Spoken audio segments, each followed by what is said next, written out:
Halo semuanya, kali ini kita akan mengungkap sejarah Barongan yang ada di Kabupaten Blora, Jawa Tengah.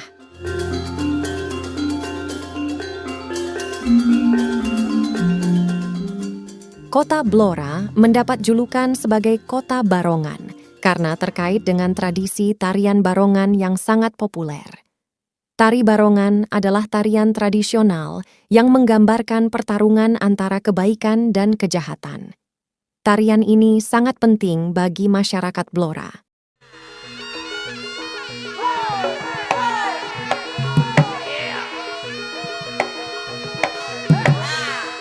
Inilah sejarah Barongan di Kabupaten Blora.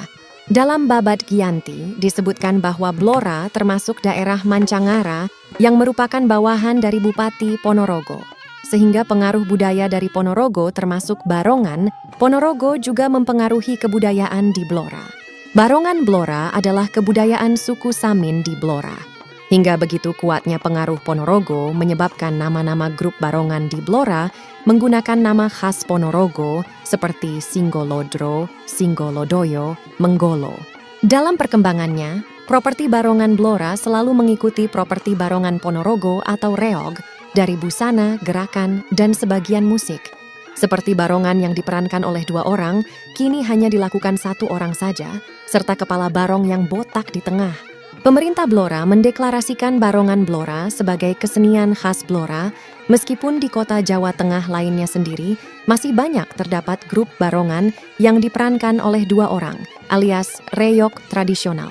Selain itu, terdapat sejarah bahwa Barongan Blora sendiri dibawa dan dikembangkan oleh Samin Surosentiko setelah tinggal di Sumoroto, Ponorogo, tempat leluhurnya di mana nama reog di Sumoroto saat itu lebih populer dikenal Barongan.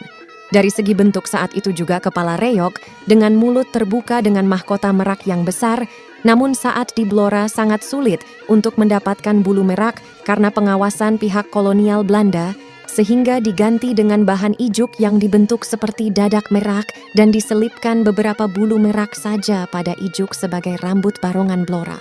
Barongan Blora di era saat ini. Pada saat ini banyak peneliti dan seniman Barongan mencoba membuat cerita sendiri tentang kisah penampilan Barongan di Blora. Sebagai bentuk jati diri Barongan di Blora dengan mencampurkan cerita Bantarangin dan cerita Panji.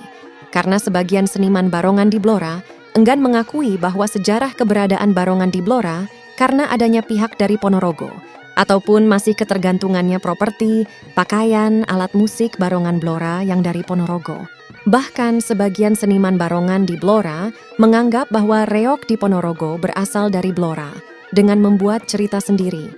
Selain itu, dihilangkannya tulisan Seni Reog Ponorogo pada Krakap Reog di Blora, yang kemudian diganti dengan tulisan Seni Barong Blora, atau Seni Reog Blora. Hal ini membuat seniman Blora terpecah menjadi beberapa kubu yang masih mempercayai bahwa Barongan di Blora masih memiliki akar historis dari Ponorogo yang dibawa ke Blora, dari versi Babad Giyanti hingga tokoh Samin Raden Surosentiko yang merupakan anak bangsawan Ponorogo, Raden Surowijoyo bin Raden Brotodiningrat, Bupati Sumoroto, Ponorogo. Maka dari itu, kubu ini masih berhubungan dengan seniman dan pengrajin reog di Ponorogo. Kubu yang percaya bahwa Barongan asli Blora yang kemudian berkembang menjadi reog di Ponorogo hingga kuda lumping.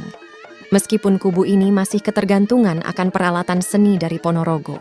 Kubu yang percaya bahwa Barongan hanya menampilkan Barongan saja, tidak ada tokoh lain. Tata dan gerak tari, pakaian hingga musik Barongan Blora saat ini tidak jauh beda dengan reog Ponorogo, karena dalam pementasan Barongan di Blora juga mengadopsi tokoh tari dalam reog, seperti Jatilan, Warok, dan Bujang Ganong. Sekian cerita dari kami mengenai Barongan Blora. Terima kasih untuk Anda yang sudah menyimak video ini dari awal hingga akhir. Terima kasih. Wassalamualaikum warahmatullahi wabarakatuh. Iya.